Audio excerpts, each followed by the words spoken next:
But what I can tell you is there is no way to cheat at SEO or search engine optimization. I think there used to be ways you can hack it, but essentially you need content, you need a fast website, and you need certain things that Google will automatically rank you higher.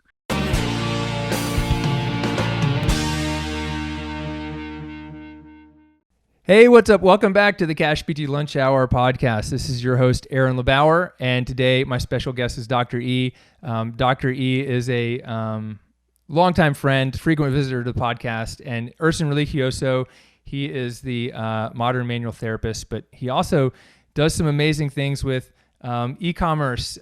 He does amazing things with people's bodies and helping them heal. He owns a cash practice. And if you haven't heard of him, you should. He's been on this show quite a few times, and I couldn't tell you which episode number that was. But Erson, thanks for joining us on the show. I appreciate having you here today. Yeah, no problem, Aaron. It's always good to reconnect and to be on the podcast again. And I know that I don't know what number it was either, but I know I was one of the first before it was lunch hour. Yeah. You were one of the first, and then we did one a couple years ago. And I feel like we've probably done more, but I think I've done a few of your little short ones for your podcast. Yeah, you've been on my podcast at least. Untold Physio Stories podcast. You've been on there a couple times. Yeah. And the cool thing about Erson, everyone, is that Erson's one of those people in my world who we'll just get on a Zoom or a phone call and just chat and help each other out. Like Erson's helping me today I had a question about how do I automate some shipping, and he does a lot of drop shipping, but we'll just chat and throw up some ideas, and it's been really great. And I think for everyone to know, I remember when we first connected it was a little before Facebook's time, but really Facebook was around, but it was on some internet forum, and someone was giving Erson a lot of crap. We always have to talk about this because really, if it weren't for me getting trolled on my blog when blogs were big, Aaron and I maybe wouldn't have met. Right. And this beautiful friendship and all this lemonade was formed from lemons. But it's funny. I always tell people too, that Aaron you're one of the only people I know in the industry who I reach out to regularly, and we just catch up about business and everything, and yeah, it's a regular thing. I mean, some people I haven't talked to in years, and it's weird because so many things have changed. But I mean, I think we do a Zoom for no reason, for not producing content, right, and just to catch up at least every other month or so. Yeah. If we go a quarter without speaking to each other, it's probably because of a pandemic and nothing new happened. Right. And half the time Erson's on his indoor trampoline getting his steps in, I think. I know. I have the camera on now, so I can't do all my bouncing and my marching. I'll just pretend like I'm flying my X-Wing. Yeah. Oh, that's right. I was going to ask you in an X-Wing. I couldn't tell if you're an X-Wing or Avengers. Yeah, this is an X-Wing. Yeah, I'm an X-Wing pilot today. Yeah. So, are you a big Star Wars fan? I am a big Star Wars fan. Not as much as Marvel, but I do love Star Wars. Yeah.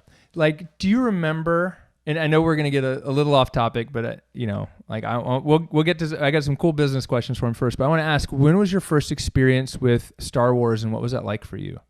I was born in 1975, so I believe A New Hope I was too young to see in the theaters.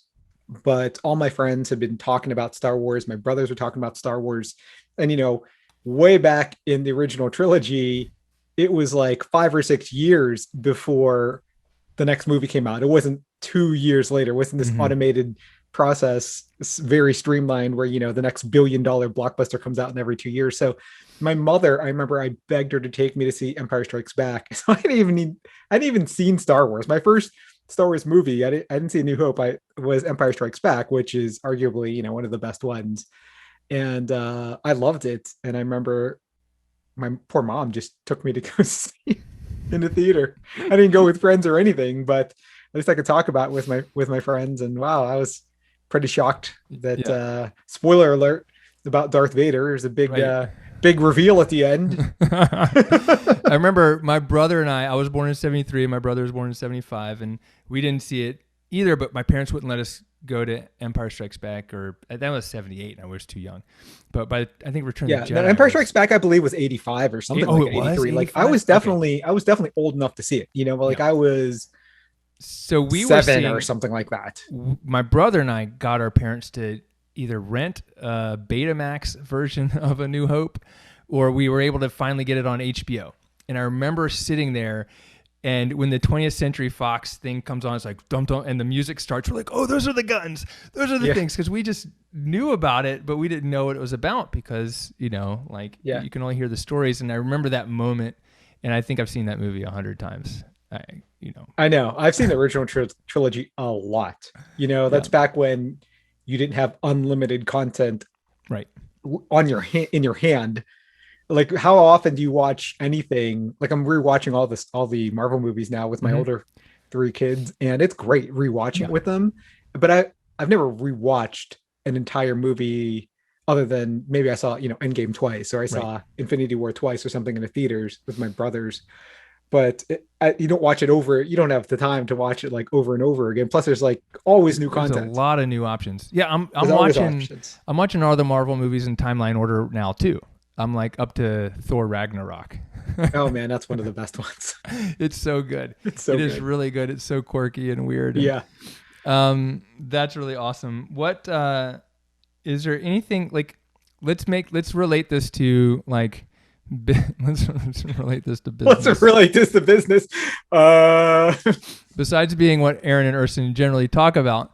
Yeah. Well, when you look at some of these, let me just ask you this: like, when you look at, let's say, movie franchises, or or like media, like the access to media, do you like what are the parallels that you see to, let's say, your business or physical therapy? Like, are you doing things differently because of like the trends you see in like mainstream media? Like, is there, like, I can think of things that like, I'm like, oh yeah, like I would only buy, I don't watch movies. I only watch old movies multiple times when I was a kid because there was no access. Like, is there something in there that you see as some of these trends that you're like, okay, I'm looking out for this in my business to make sure that I'm staying at the front and the cutting edge?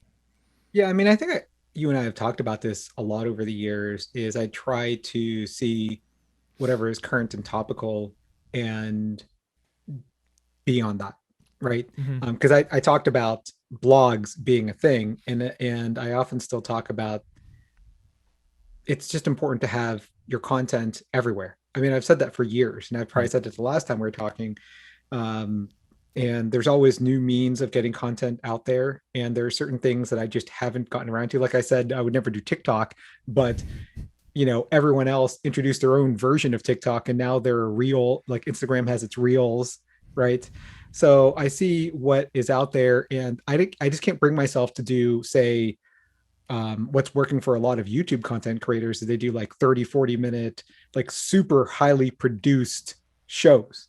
Like, Right. we follow a lot of RV YouTubers, and they're always like RVing all over the place. We have an RV, and we set up this channel. We were going to do this. I was like, man, they're literally putting like a whole week's worth of work and like licensing music and editing it, and so it looks professional. And I have all that gear, but I don't want to put that much time into a free show. Mm-hmm. And I know they're making a ton of money, but I'd rather just do as little as possible, to get the most gain. So I look at as soon as Instagram introduced reels, for example, I decided, well, what's the difference between I was making 3 to 5 minute videos like 4 to 5 years ago, and then that switched to like 30-second to 1 minute videos when Instagram got really popular. Right. So most of my videos were taken from long seminars, or I would only film like a minute at a time, and that was really easy. And now there's the 15 to 30-second limit because of reels, and now YouTube has shorts. And every time any of these new social media platforms or content platforms introduces something like that, they tend to feature that, or they put it in front of more people's feeds, right? So if I did like a 1 minute, and I've experimented with this several times over the past couple months, if I do a 1 minute Instagram video, it might get 2,000 to 4,000 views. If I do a 30-second Instagram reel, which I edit on my phone, I don't have to talk or anything. It's so easy. I literally spend 5 minutes doing it. I edit it on my iPhone Clips app, which, you can put into music, you can put it in text. It's super easy, super slick. You can choose the aspect ratio. I've also found, crazily enough, because I was so big on, several years ago, like hold your camera in landscape when people take a movie of me. I'm like, make sure it's in landscape, no portrait. Now people watch it more in portrait, even over square. I just did an experiment where I released the same video in square and the same video in portrait, and the portrait one, 30 seconds, got 20,000, and the square only got 4,000. Wow. So, crazy. I mean, forget about landscape now, unless you're basically shooting something long, that is highly produced and is probably like a seminar. People are not going to watch an entire seminar, at least that I know of, in portrait. And I mean vertical by portrait, if you guys aren't aware of that. It's funny because I always tell my wife, like, turn it horizontal, like take some pictures horizontal. Right? You want that for your family memories. Right. But I mean, everyone watches like that now too. And I was against it for at least 5 to 7 years. Now I'm kind of like, portrait, at least for my business. And it really, you can't beat 20,000 views for 5 minutes of work. Right.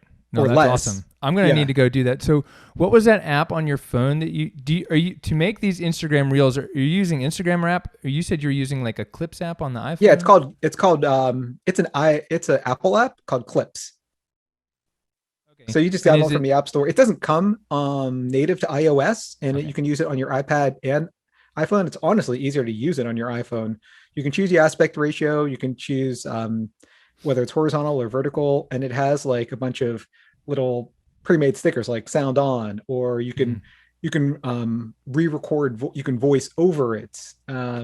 It's so easy to add like pictures and text and everything. It even has, like, if you're talking and you re-record audio, it actually transcribes it for you and puts it in at the bottom as subtitles.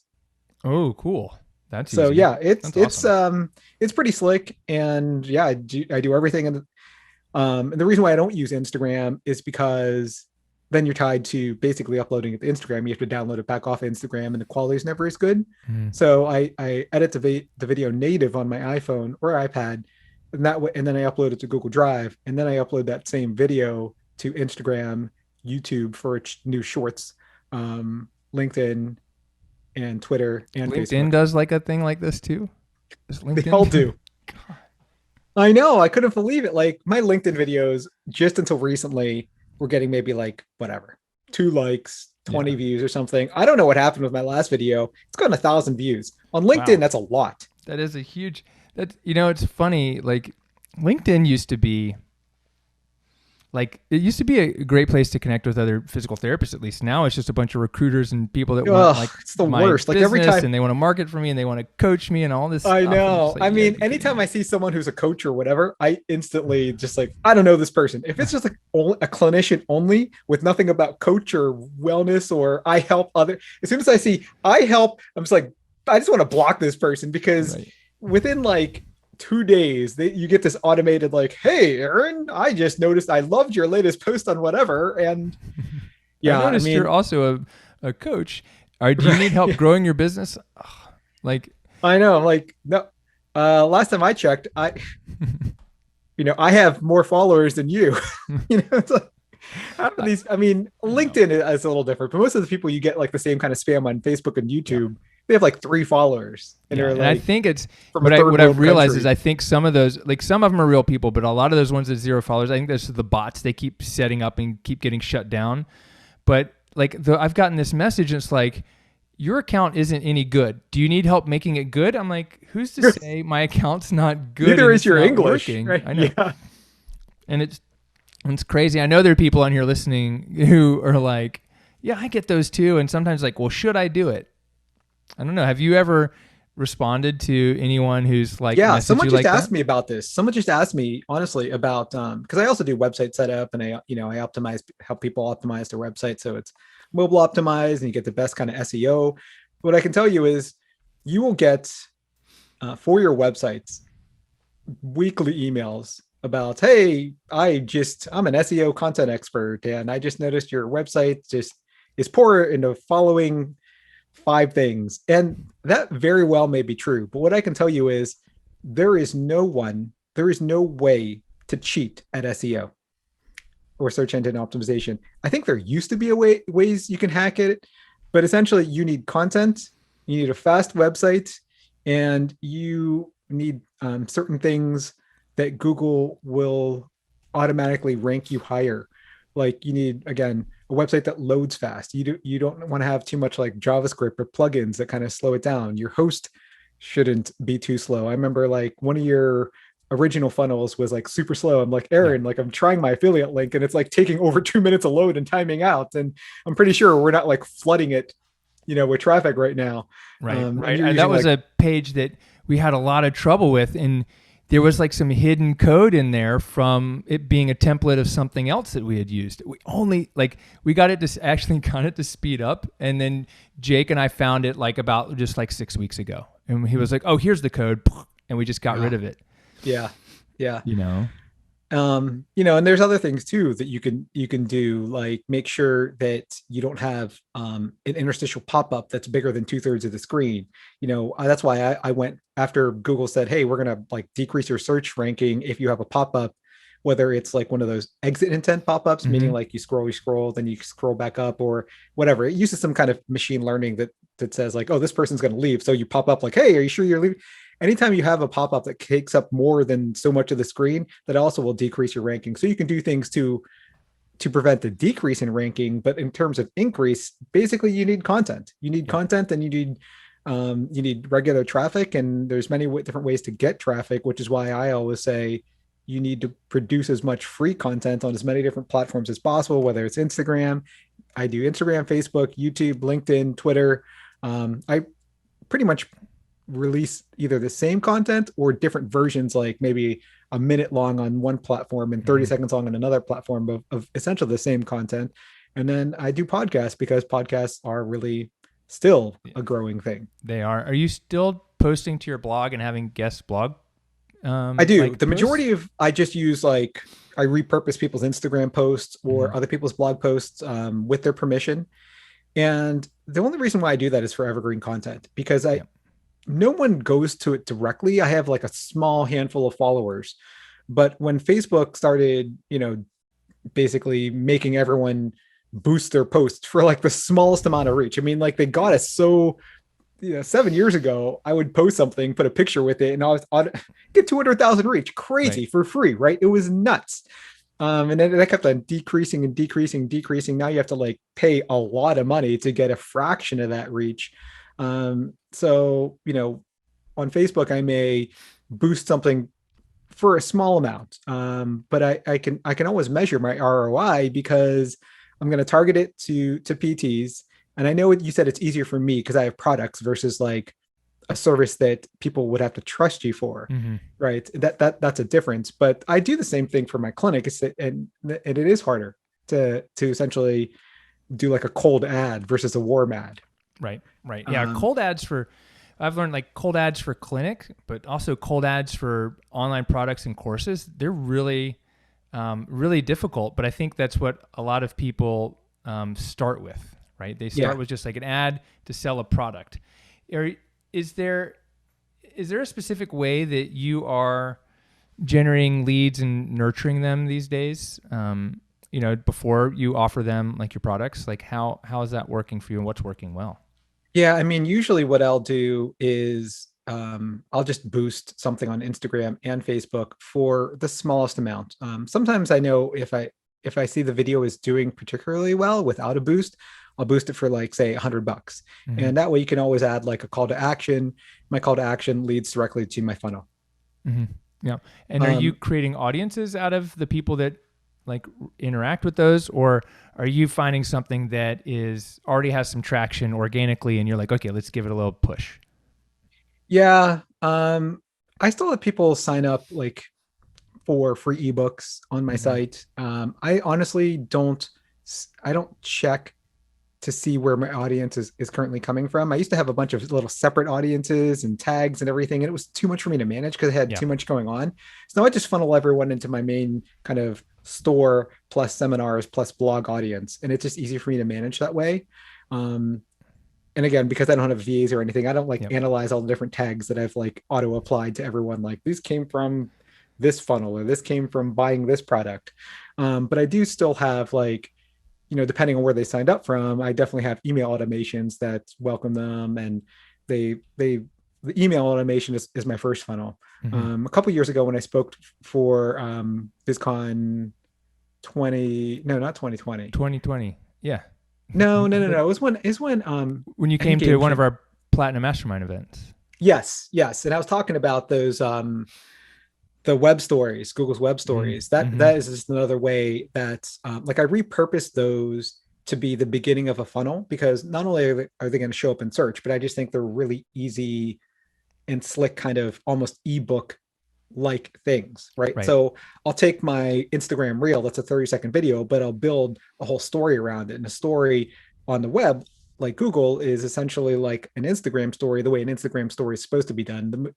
I don't even do this on Instagram. Like I don't actually have like 5 slides that are all tied together thematically. Like this is what I did on vacation today. And a lot of real great influencers will have like a live video, and they'll have like a bunch of posts and pictures, and it's all tied together like a story. Mm-hmm. The way Google surfaces these things in search is you'll get like on your Google Discover or your Google app on Android. If you swipe to the left on Android, you'll have like Google Discover, and you'll have like certain stories on there. There'll be like, I don't know, a great recipe for, like I always get vegan recipes, right? Nice. So I'll click on them, and it's always like, a bunch of different pictures, and then but a bunch of quick videos. So those same like 30-second, 15, 30-second videos, I'll have a question, right? Like or some sort of thing that someone will be searching for, like how to cure your sciatica. And I'll talk a little bit about what it is. Then I'll take the same reel and I'll put it in there. And at the end, they'll have a call to action button on it, because you can actually add, without having 10,000 followers, you can add a call to action button. And I have a call to action button on every page, because I have some for clinicians. I'm like, swipe up for my 12-hour online course. And then I'll have one at the end for my patients that says like, do you need more help than this? Come consult with Dr. E, better enforced, you may know more. Nice. And then I'll have something that will lead to my clinic page, which has its own kind of also opt-ins and lead generators. How many views are you getting through these, like Google, or these are called Google Web Stories? Google Web Stories. How many views are you getting on each of those? Do you know? Not a lot right now, because they're not prioritizing health. Yeah. They're prioritizing like recipes and tech things and things about our video images, games. We upload like to Google, like I think through the business suite, we'll upload like we'll repurpose like our Instagram content to that, or upload images. We'll get 50,000 views. Say your image got 50,000 views. I'm like, holy cow, really? Yeah, I know. That's the crazy thing. Like, the only thing I've ever gone viral on is Google Maps. Like I'm this level 8 Google Maps reviewer, because I reviewed and post so many pictures and videos. My pictures have gotten something like 50 million views on Google Maps, but it's like about other people's businesses and restaurants and things that I like or don't like, not like my own business. Is that the same account that you've listed your business with, and does it help your business, or is it? No, it doesn't. I just like to do it altruistically, because I remember someone actually at your Platinum Mastermind thanked me. He's like, "Oh, you're one of those reviewers?" Because I had like this advanced feature at the time when we like walked out of the restaurant. We didn't know where to go, and I'm like, "Oh, look, I can hold up my phone," and I had the AR before anyone else. Like it tells you like walk 12 feet this way and then make a right. I had like the big arrows on my phone. He's like, "How'd you get that?" I'm like, "Oh, I'm a Google Maps reviewer." And it's like, "Oh, I really appreciate people like you, because it helps me decide whether or not I want to go to a restaurant or something." Right. So does it actually help my business? No, it doesn't. I wish I could somehow tie that to my business, but someone would have to click on. I mean, when was the last time you clicked on a Google reviewer? Never, right? They could potentially go down that hole where they clicked on me, then saw my businesses, and then clicked on those. But it doesn't give you more like juice as a, No. It doesn't give you more juice. Before we finish up, Erson, I do want to talk about something like, and I want to make sure I don't want to get off. I'd be happy to keep going down this road, but I want to shift directions. Because this is incredibly valuable, because you guys know, like, but it's the technology keeps changing, and Google's like one of Yeah, the number one things for our business, like number one traffic absolutely. source. But Erson, you also have, and more like what's pertinent, I thought I should hit this because I said we'll talk about it at the beginning, but you also have a part of your business where you teach seminars.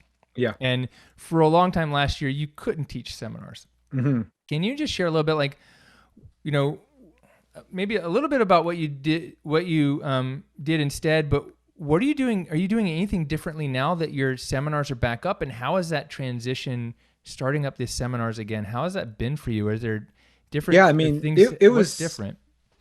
what was different this year versus last year. Last year I had to cancel all my seminars, right? Yeah. As you know, you had to go live. This year I partnered with a company called Redefine Health Education. So I started teaching live virtual seminars as opposed to selling my pre-recorded seminars. If any of you guys are out there and you ever taught a seminar, or you've ever taught anything live, it's super easy just to get a good light and a good mic, and just record it, which is all I did. Is I recorded one of like my 2-day flagship seminar. I edited it myself. You could always pay someone to do that. Then I put it up for sale, for a fraction of the price, like a third of the price of the live. And that has been evergreen, and basically monthly recurring revenue for me. During the pandemic last year, I first put it 50% off. As much as I didn't want to do that, I got a ton more sales because no one could go anywhere. Right. But it really devalued the content. So right now I have it at 25% off. But 50%, even though I sold more, I didn't want to really devalue mine or any of my other faculty's content. Mm-hmm. Now that I'm back live again, I'm mostly teaching closed courses because I just don't know what the market will be like, and who knows what's going to happen in the fall. We never know, right? Summer, everything's all warm and open. So even colds and flus tended to be better. So I'm teaching closed courses, meaning that I have like a fixed honorarium guaranteed Mm-hmm. versus my normal open course, like open to the outside clinicians, and we do profit sharing with the host. That normally is way more lucrative for me as long as the host has a good network and I can geo target enough people through my list and ads to get to that course. And it's a popular destination like Boston or New York or Chicago or something like that. I usually have no trouble bringing it in. So this year I mainly stuck to like corporate or closed courses for companies. I am Our first live course went really well. So I have two more live courses in the fall with Redefine Health Education. Katie O'Bright started that company. It's a Mm-hmm. startup, and I think she has a really good platform for that. So she's always looking for more people, Aaron, Yeah. and new content. Whether you want to teach it like a 1 or 3 hour live, it's a lot different than watching a recorded webinar.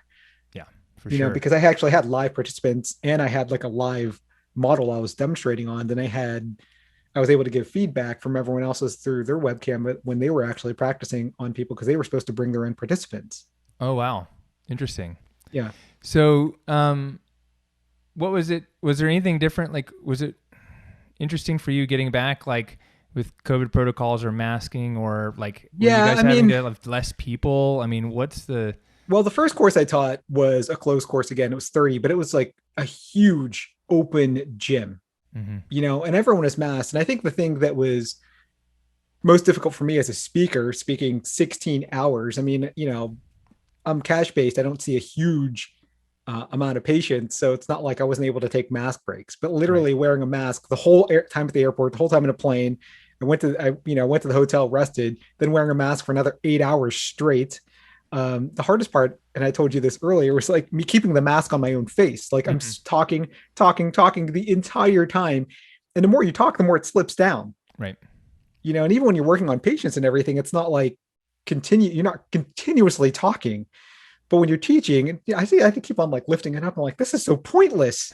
And the longer I had it on, the more like my nose was running, and I'm like, oh, here I am in like the middle of the pandemic. My nose is running. Every time I'm like, okay, now it's time for you to practice. I had to run to the bathroom and blow my nose, Mm-hmm. and then I just went for a walk in the park, which I normally do anyway. But I was just so happy to like be outside and take my mask off. Yeah. So that was different. The next one was a closed course. Everyone was vaccinated. There was only like 9 people, as opposed to like the 40 or 50 people in the course I taught before. And the owner just said, we're fine if you don't wear a mask. And I was cool with that. Yeah. Yeah. Do you So that was, know? I Like, got some flack online. People are like, "Oh, it's yeah, gross. I can't believe you guys are doing cervical techniques and touching faces without wearing gloves." I'm like, at some point, this stuff has to end. right, Like, and I know everyone's afraid and everything, and I totally get that. But I mean, if everyone's vaccinated, I don't think we have to wear gloves right. to like. I'm not doing needling or anything like that. I mean, Well, I've even taught needling. Like, you don't need you don't need to. Well, I guess gloves with needling. Or is it no alcohol? Like, I'm like, yeah. Well, I I don't mean, know. there's Alcohol is certain like you're just smearing it around, and I'm like, well, what is a glove gonna do? I don't know. It's it's interesting. Like, what is the what? There's an intersection between what we're doing that we think is helping. It's probably like treating patients. What we're doing, you think is helping. What we're doing that's actually helping, and what makes us feel good, yeah, yeah, right? What makes us feel comfortable, and right. that's it goes across the board with I think all the things that we do, right? Absolutely. Yeah. But I mean, yeah, getting back to courses, I mean, it was great. It was great to travel again. But I mean, it's definitely not like it was. But I think Yeah, we are definitely slowly getting there.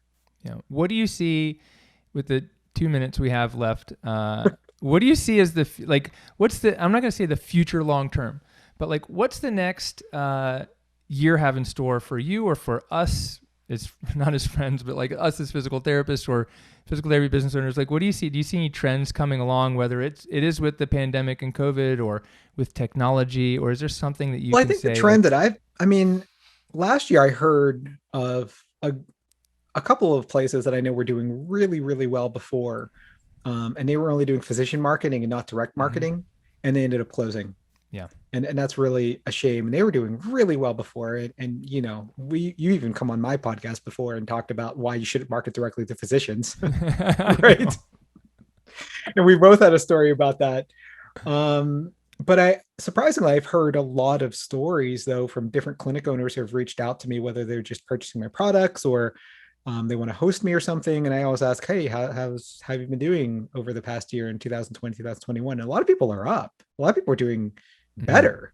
I mean, I haven't found that. I had to go virtual and I'm now just getting a space again before if someone didn't want virtual, I was going concierge, and that's great. I don't mind providing that service, but you can't see as many patients when you're driving Right. like to someone who's like half hour apart. I mean, I didn't do this to do home care. Um, and even though I'm getting paid for it, I'd rather just have a space. So, I mean, what's the future hold? I would say there is more demand than ever for, I think, good concierge based practice, cash PT.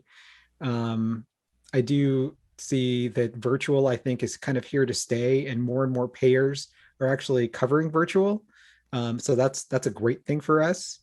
At the same time, I don't really, I don't exactly have the pulse of HMOs and Medicare and anything. So I am not the person to ask about any of that stuff because I've been cash based forever and I never looked back. Yeah. Yeah. Um, what about you? I mean, what do you think? I think the thing that's coming down the road, and I've just been waiting for it to happen, was I know that insurance is paying less and less. Right. There's going to I mean, come a yeah, no, point, it's not, right? it's never been paying more and more. It's never been paying more and more. There's going to come a point where I won't say the system's going to break, but enough independent physical therapists who are still in network are just going to find themselves struggling because insurance is paying so little and they can't pay their staff PT staff like physical therapists enough. And there's going to come a point which more and more people are just moving out of network. Now that's not going to change anything for me. It's going to be the 2 or 3 years after that where patients realize that physical therapists are, and seeing a physical therapist is more like going to your dentist or the vet. That's really my long-term, like I'm just seeing that is coming. I don't know when it's going to coming. I think the next year, I think it's still our greatest opportunity to get in front of patients directly. I think people are, if they weren't online before, they're more and more online now. And the care delivery methods that we have, which we thought was the only way we could help people was through our hands, are also through our knowledge and our skill and our expertise in diagnosis and problem solving, and not just how we touch people and the treatment techniques we do. And I think once we embrace that, then physical therapists will become even more prominent part of the healthcare team for people in pain, that's my big, I think right now is the best opportunity for that. Yeah. I mean, you gave me a great idea last year because you said that some of your clients were reaching out to you like, hey, I based my entire practice around needling or my entire practice around myofascial release. And now everyone's going virtual. So, I taught that virtual manual therapy webinar and I got like almost 100 people signed up and it was like, Nice. It was cheap, but I mean, in only an hour, but yeah, it was a great way to make up for me not having live courses. And, that's that kind of thing where you need to solve, right? You need to solve a problem that's Right. out there. And I think that virtual is definitely here to stay. And you need to be able to transition, not to be able to touch someone, or you need to be able to do something online. And this is just a quick like clinical pearl. There was a guy who he's a PT and a psychologist who did a webinar for me on burnout, or no, on patient therapeutic alliance, but he also does one on burnout. And he said psychologically, if you are interacting with someone that you over Zoom or Google Meet or whatever, you need to be extra animated. So that's why one of those things where I like when I'm on these things, like I'm always like, like I laugh a lot, right? Or like Right. I look directly at the camera and I try to be as extra animated as possible. And if you you reach more people that way because there's a barrier here that there wasn't before. And even masks are a barrier too. But if you're doing things virtual, try to be extra animated and you'll have a bit more of a connection than if you're maybe your normal, not as animated self. Right. Right. Yeah. I mean, even with the mask on, you have to like smile with your eyes. Like, how do you Yes, smile? I How know. do you show people you're smiling versus Can't wear having that? sunglasses and a mask anymore, Yeah. Like that mean face. Like I'm Right. thinking, I'm processing face. Right. That's my processing face. All right, Erson, thanks for coming on the show. Is there anything else? Where's the best place for people to find you if they want to learn more about you or connect? Sure. Yeah. I'm at Modern Manual Therapy on Facebook and Instagram and the underscore OMPT on Twitter, at Modern Manual Therapy on YouTube. If you go to Edge Mobility System or modernmanualtherapy.com, or all my sites are modmt, like modmt.com/sites. That is everything I offer all on one thing. Yeah, It's kind of like awesome. my virtual business card. And you've got online courses, websites. You've got like therapy products like bands and Yeah, I all have the BFR things. bands, online BFR certification. I have a 4-month online mentorship program that includes nutrition, BFR certification, modern manual therapy, and patient education. We're going to add also barbell coming up, Nice. modern barbell therapy and modern post-op rehab. So we think in 6 months that we'll be covering it all, more Right. comprehensive than the majority of programs that are like only manual therapy or only Right. needling or only pain science or something like that. We want to have a little something for everyone, and everyone who's gone through our mentorship has definitely come out a better clinician. That's awesome. And you have coffee. You know what? I stopped the coffee. Oh, you stopped the coffee. But I was buying the coffee more than anyone. So, but yeah, I thought it was great. I called it Yeah. Eastim Coffee. I mean, like, I Eastim just thought it was like coffee. a great, I think it's awesome. like kind of PT brand, right? Yeah. Eastim that you want. Right. Eastim that you want. I liked it. And then I made my own brand of coffee. So Then you did. I know. That's fine. it was a great idea. I loved it. It's the rise and grind. Yeah. People were just confused. People are like, do you sell PT stuff or are you a coffee shop? I'm like, all right, I can't do this both. Yeah. Okay. Yeah. You want me to send you a bag of coffee? Do you have enough? Yeah, I liked your coffee. You know what? Your coffee, I ran out of my coffee sometime during the pandemic and things were just like, this is like when you could only get Instacart like every other Yep. week. I went down into my storage and I'm like, oh, here's the coffee that Aaron sent me for BizCon. That never happened. I know. Well, it happened virtually, not in person. And Right. oh man. So awesome, dude. Well, I'll send you a bag of coffee. All right. It's awesome to have you on the show, and it's awesome to have you as a good friend. So I appreciate everything that you do. If you guys want to learn more about Erson and some of the things he's doing, he's an incredible person, incredibly knowledgeable about a lot of different things. He's got some amazing products. Just check him out. And if you got something out of the show, if you got an insight, I hope you did. It was really disjointed. I can guarantee you that every product and course that I teach is way more focused than this podcast. Well, I have ADD, so I lead people down 10 different directions. Right, right. But if you got an insight, I'd appreciate it if you guys would share it with everyone. So go to take your insight from this show, and you maybe take a screenshot of the show or screenshot of us on YouTube and share it as an Instagram story and tag both of us, and we'll reshare it so that other people can get access to your insights. And we'll see you on the next episode. Thanks. All right. Have a good day.